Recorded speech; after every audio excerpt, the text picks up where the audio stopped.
Ωρε φίλε, τι ήθελα να πω τώρα. Τι κάνετε, πώς είστε? Χριστούγεννα μα πάλι. Μην σχολιάσετε. Ευχαριστώ για τους 70 subscribers. Μόνο αυτό ήθελε να σας πει, να ξέρετε. Φύγε από εδώ.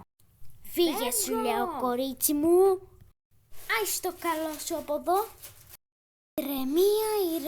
Ηρεμία, πολύ απλά. Το μαλλί μου καλέ. Αχ, και αυτό που έκανε είναι χάλια. Αυτό λίγο καλύτερο μπορείς να το πεις. Πεινάω! Μαμά, give me some food. Έλα μέσα κορίτσι μου με τα κοντομάνικα, θα πεθάνεις μια μέρα. Calm down, σιγά σιγά έλα. Μα έτσι παγώνω.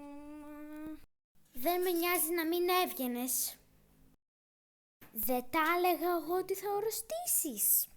Τι φταίω εγώ νέα γυναίκα.